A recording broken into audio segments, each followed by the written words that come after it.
Mulai ya.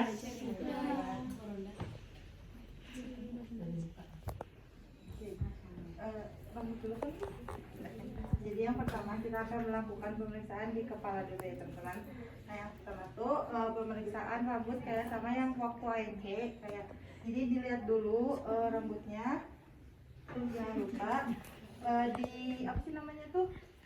Kan dipapasi. Pertama digini-gini dulu apa sih di sakit ya, gitu ya ada sakit atau enggaknya biasa sampai ke belakang jangan lupa. Terus udah gitu, dibukain apa sih bersih enggaknya ada kutu atau enggaknya, dan jangan lupa apa kotor atau enggaknya, contoh gitu. Terus udah gitu lanjut ke wajah ya, di sekitaran wajah dilihat dulu udimnya, dilihat dulu mukanya, diinspeksi dulu semen atau enggaknya gitu.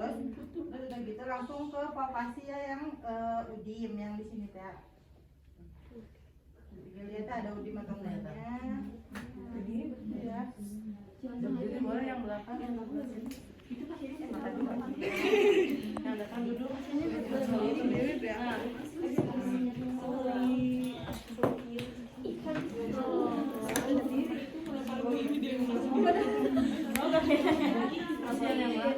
Nah, udah gitu langsung ke mata ya teman-teman, lihat dulu, inspeksi dulu matanya, lihat selera-nya, ada misalnya kayak tadi kata ibu putih bersih enggak, atau misalnya ada kuning-kuningan, misalnya itu jadi tanda hepatitis.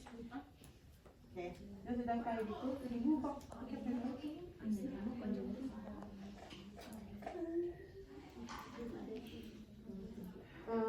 apa sih kayak dilihat dulu penyimpanan.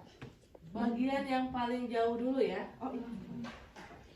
Dilihat ya konjungtivanya, warnanya kayak gimana, apakah pucat atau enggak gitu ya. Kalau pemeriksaan konjungtiva Langsung dua-duanya ya. Terus lihat apa sih pupilnya ya, ada apa sih reaksi atau enggak gitu ya. Kalau orang sehat pasti ada reaksi ya.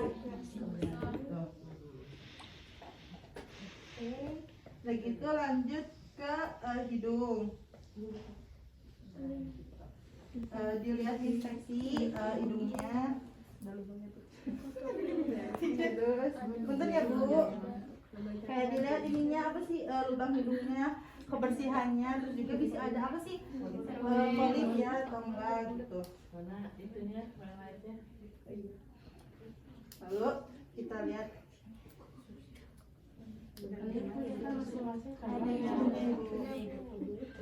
dilihat ya teman-teman kayak gini, dilihat satu-satu. Oke, gitu. Kalau Kalian ke telinga langsung. jangan lupa ke telinga ya, dilihat, diinspeksi dulu, jangan lupa dipalpasi, Bu ada sakit atau enggak. Terus apa sih namanya tuh, lihat isinya.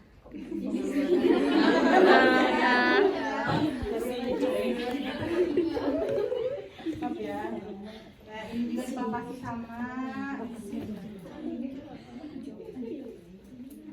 Sudah juga gitu ya. Sudah dulu. Langsung lihat ke mulut, lihat bibirnya pucat atau enggak, terus kering atau enggaknya. Terus boleh dibuka ibu mulutnya. Nah, lidahnya dikeluarin dulu. Ini.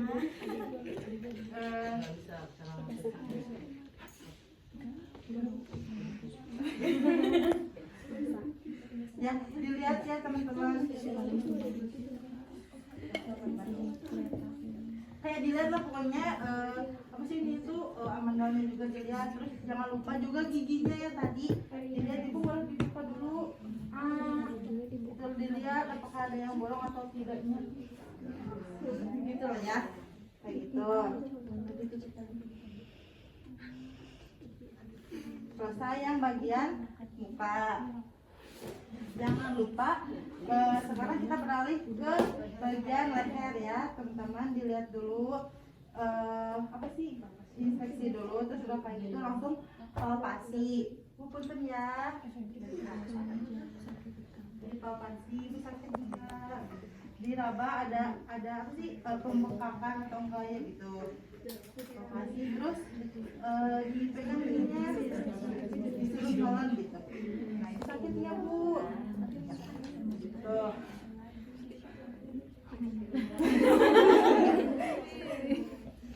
Lalu setelah itu beralih ke daerah payudara ya teman-teman.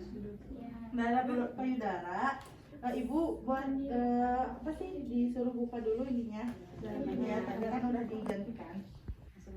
Kita buka, jangan lupa selain badan yang lain ditutup ya. Kita inspeksi dulu nih payudaranya gimana, simetris atau enggaknya, terus dilihat juga putingnya gitu ya, dilihat menonjol atau tidaknya. Nah, terus udah kayak gitu suruh ibu angkat kedua tangannya, angkat ibu keduanya berbarengan sambil dilihat apakah ada tarikan di kedua sisi atau tidak, misalnya ada tarikan di sebelah sini atau enggak gitu ya. Lalu sudah kayak gitu suruh turunin satu. Nah, nih sambil kita palpasi ya, jangan Tutup yang sebelah. tutup yang sebelah. Terus jangan lupa ini dipalpasi yang sebelah dari yang jauh dulu ya teman-teman. Bisa sirkuler kayak dari yang terdalam yang keluar gitu ya. Bisa juga kuadran yang di 1, 2, 3, 4 ya kayak gitu. Iya. Jadi gini ya, kalau misalnya ini kan diangkat ya, lihat, terus kita raba aksilanya ya, aksilanya ya diraba, atau boleh belakangan juga, yang penting ini ya.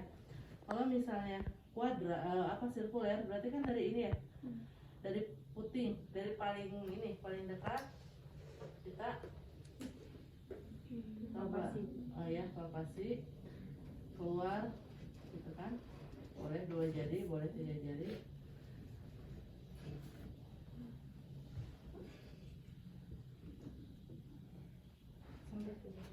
Sampai keluar. Ya.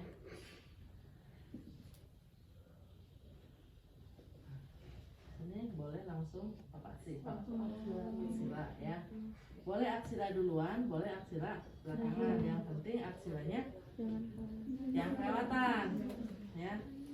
Sama misalnya, karena kita tadi bagian paling jauh dulu, karena untuk pemeriksaan apapun kita lakukan bagian yang paling jauh. Nah nanti ini juga sama, mendapatkan perlakuan yang sama ya. Kita lakukan palpasi.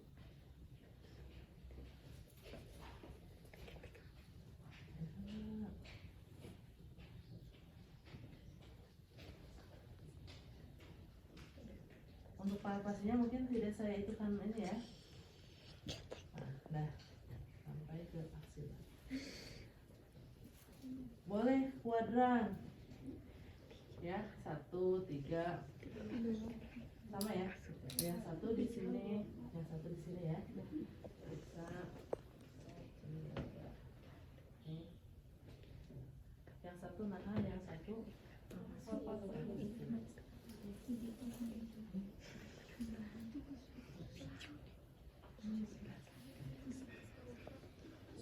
boleh diulang lagi misalnya ya. Tapi kalau mau udah yang ini udah, tadi ini udah, misalnya ini udah, tinggal lari ke aksila. Nah jangan lupa kita lihat, kan tadi udah kita lihat nih putingnya menonjol atau tidak, ini ya. Kita cek apakah kolostrum atau durasi atau nggak ada. Dari areola ataupun badan ini mame ya, jangan putingnya diginiin, itu mah nggak bakalan keluar, tapi dari badan di sini dia akan keluar. Jadi jangan sampai putingnya di tekan dari sini, tapi dari sini aja kita tarik ke tengah, areolanya ditekan kayak gini akan keluar. Ya, kalau putingnya doang yang ditekan enggak akan keluar. Jadi dari badan ya, dari badan sini dulu. Mulai dari areola baru kita pijit agak keras. Itu ya. Nanti kalau misalnya mendelap ataupun datar, Prasad Hofman aja diginiin kalau mau mandi ya. Diginiin. Ini harus dilakukan mulai trimester 3 akhir. Kalau trimester pertama bisa mengakibatkan kontraksi prematur ya. Jadi hanya trimester 3 akhir ketika bayi sudah bisa hidup di luar. Tuh payudara ya, jelas? Ibu kalau misalkan udah dipijit terus masih mendelap gimana Bu? Payudara Putingnya nggak jadi masalah karena bayi kan menyusu bukan pada puting tapi pada areola. Susukan saja.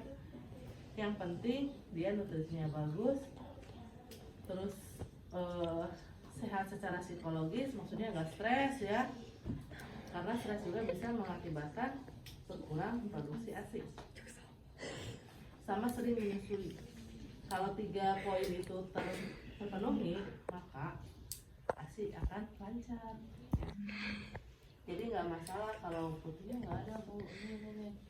Silakan aja di support ibunya supaya bisa menyusui, mau menyusui. Lanjut abdomen sekarang ya. Payudara beres? Beres ya. Setelah tadi payudara boleh ditutup lagi ya payudaranya, lalu dibuka dada abdomen.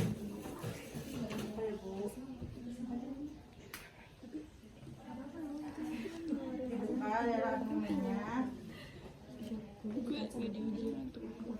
Diinspeksi dulu ya teman-teman, boleh dilihat apakah ada bekas jahitan atau tidaknya. Terus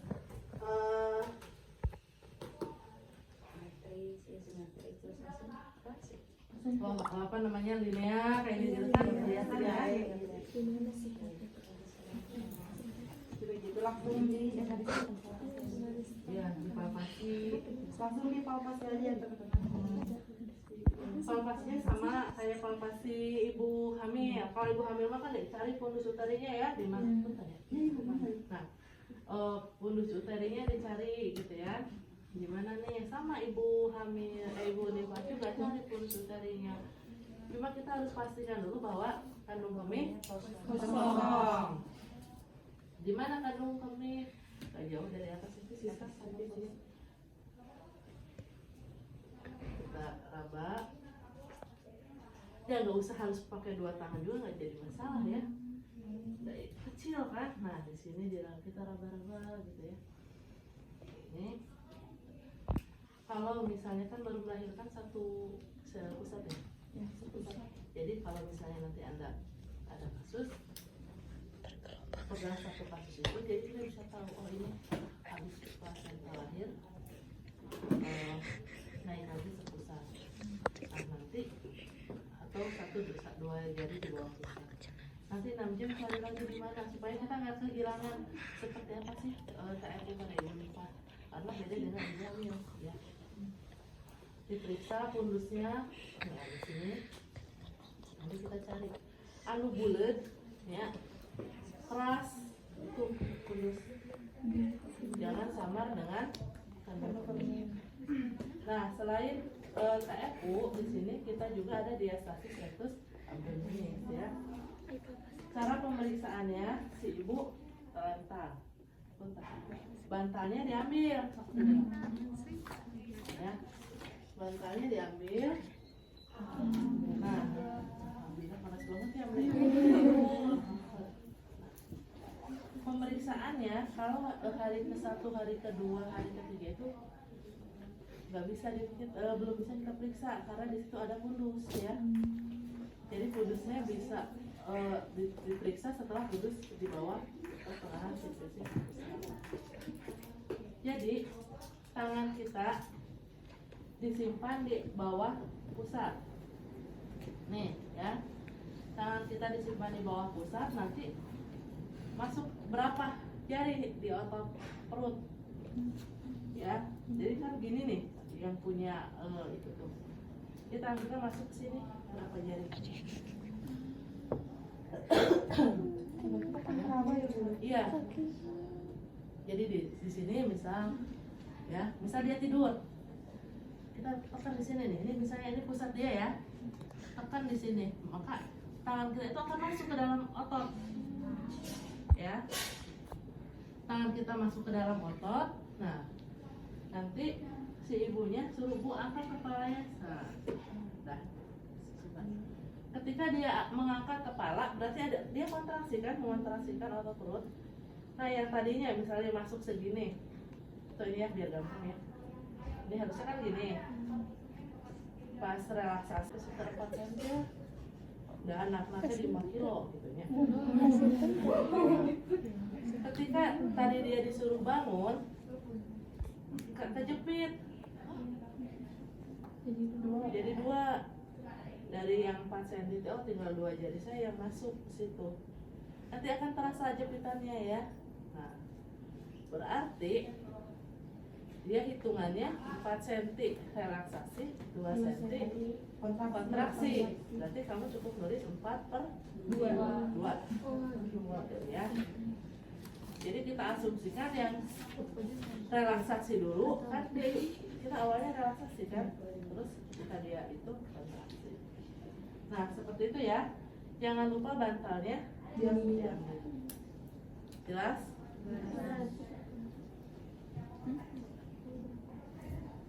Nah jadi di perut ada diastasis itu satu.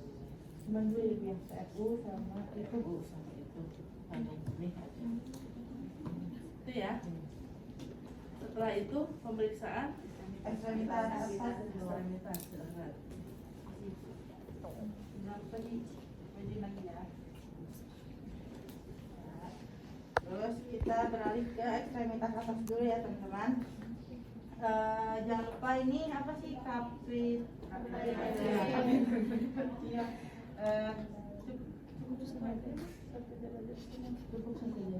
cukup satu jari aja teman-teman. Boleh dilihat seberapa cepat dia akan berlihat. Terus jangan lupa juga udim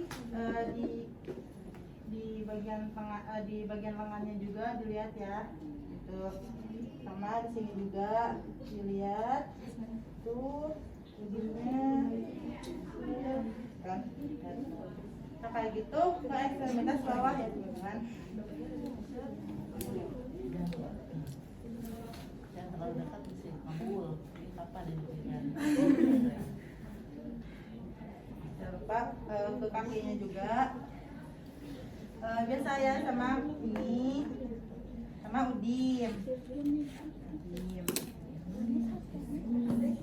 Ya, dilihat ya, sama yang kanan, yang jauh dulu baru yang dekat. Terus kayak gitu. Lalu nanti ada tanda Homan. Kalau tadi Prasat Homan, kalau sekarang tanda Homan. Ya. Cara pemeriksaan tanda Homan dilakukan setelah 10 hari ya. Kenapa harus 10 hari? Karena dia perjalanan penyakitnya 10 sampai 14 hari.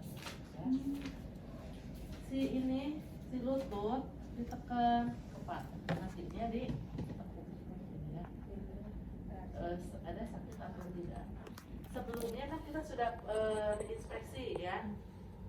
Kita lihat kan, oh kakinya ada spider atau tidak, di rebahan hangat atau tidak ya. Nah diperiksanya gini ya, terasa ya, si lututnya ditekan ke bawah, ininya ditarik ya. Boleh seperti ini, boleh seperti ini. Yang penting si kaki tarik ya. Dan gitu bu, tekuk bu. Nah, si ini, nggak ini kan belum. Di sini sampai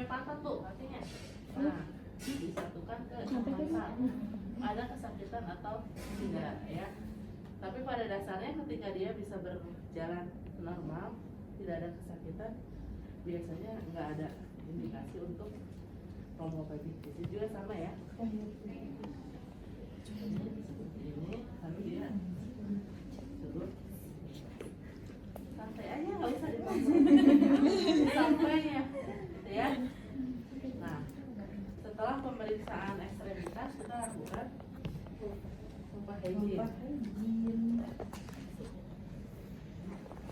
Nah, sampaikan ini ya. Boleh miring dulu ke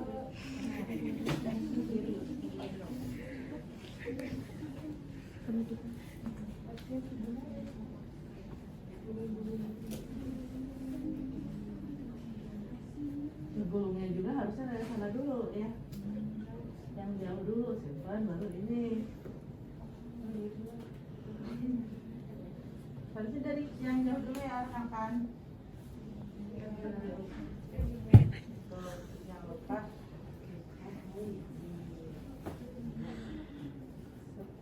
Nanti ininya bisa ditarik sendiri ya Bu ya. kita kecil dulu selimutnya.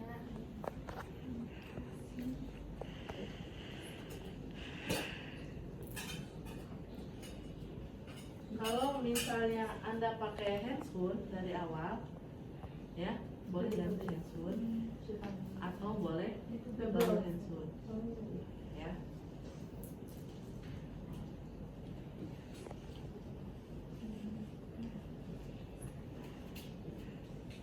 Handscoonnya cukup handscoon bersih ya, nggak usah handscoon kayak saya.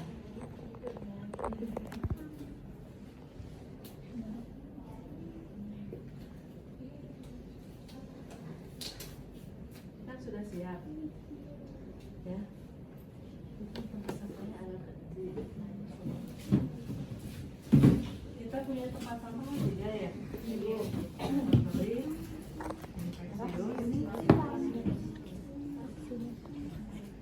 Gak usah bawa bengkok ya. Kenapa? Karena kan sudah ada itu apa namanya? Oh ini Underpad ataupun ada tempat sampah. Kalau kita pakai bengkok, kita akan lebih banyak mengotori alat, ya. Jadi ambil berapa kita butuhnya? 3. Nantinya ya, masukkan, keringat.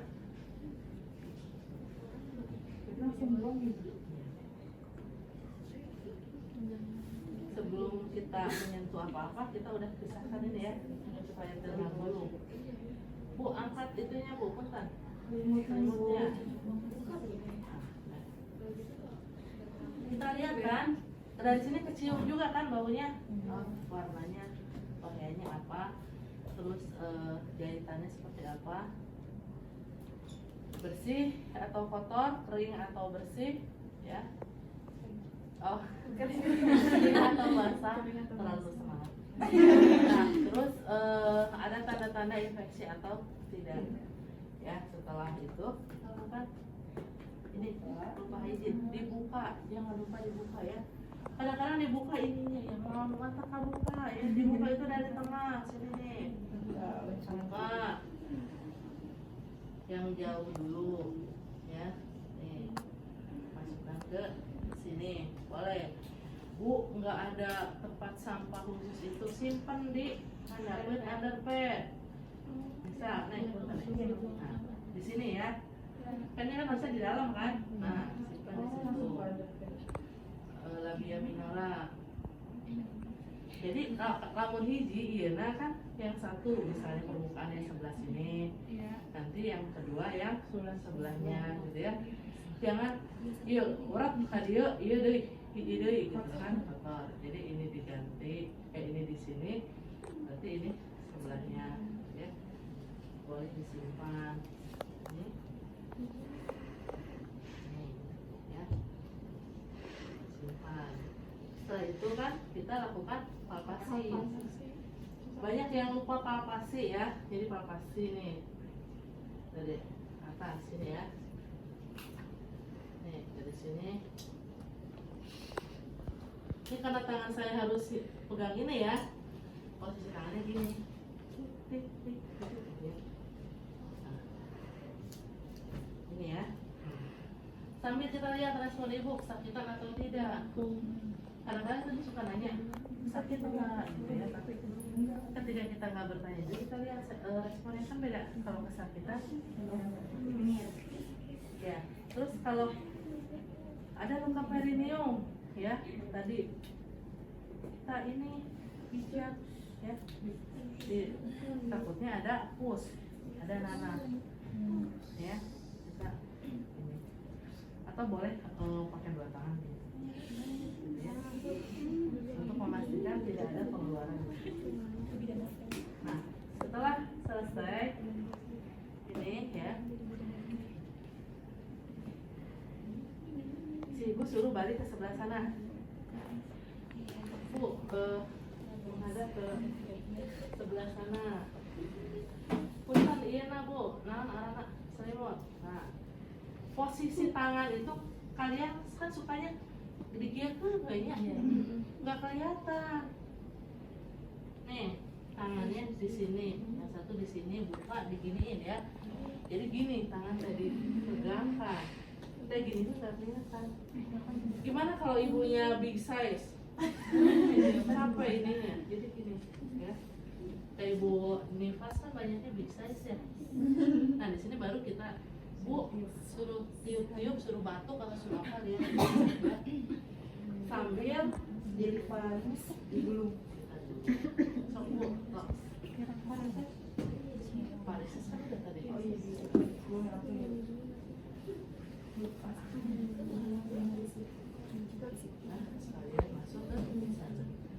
Kalau misalnya ada di situ ada masih ada ini ya bekas kita tadi ini lipat gini, ibunya suruh miring, misalnya nggak disumbang di bawah dilipat, terus ibunya suruh miring sambil kita tuh dibuang, selesai kan? Jangan lupa kita cuci tangan di protokol ya.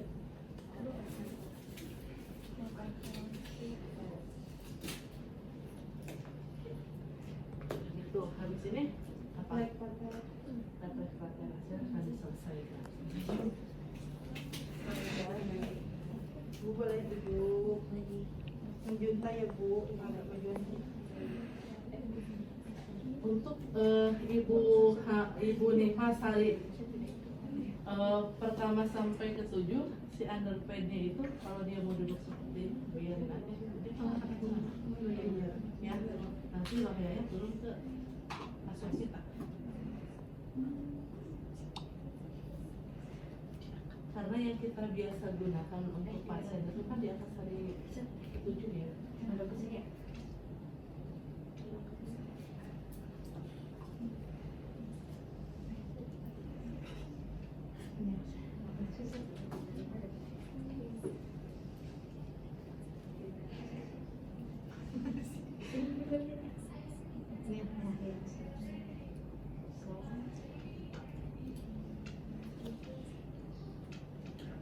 Ibunya jangan suruh lihat ya.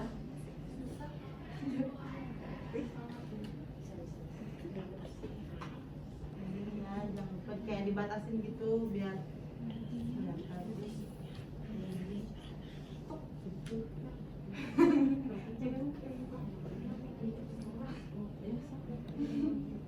ini ya. Kayak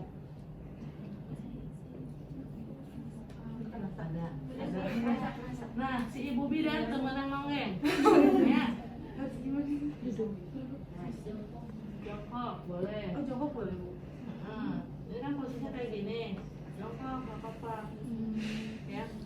Asal pinggirnya gitu ya. Ya, jadi misal gini. Terus segini bu. Ya. Oh iya bu. Posisi yang baik kan.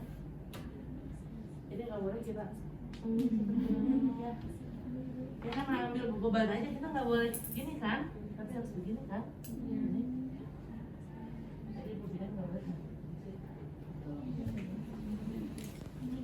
Sampai sini ada yang diskusikan? Diastasis rectus abdominis. Di ukurnya di bawah pusat tubuh. Di bawah pusat. Terus jari kita di apa namanya? Masih pusat tubuh. Diambil bantalnya. Oh iya, datanya diambil dulu.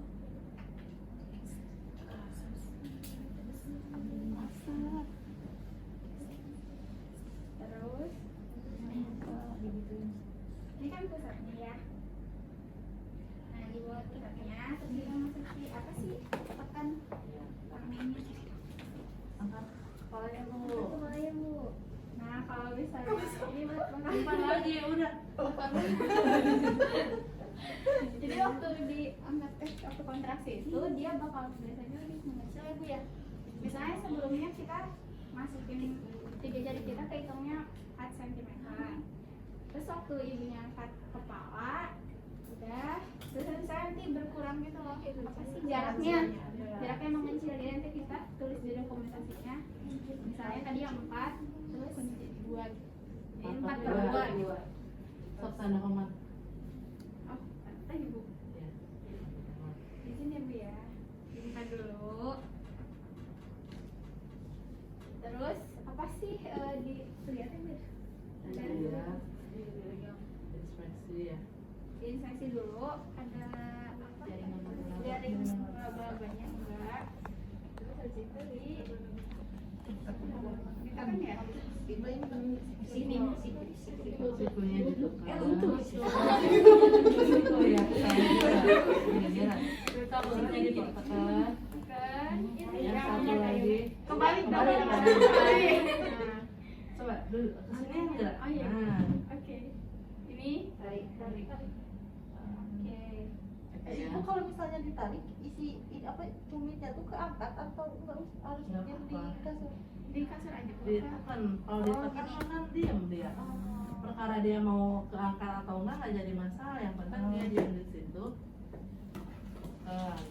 Ya, makanya yang kuat supaya. Nah, terus itu Reaksi itu.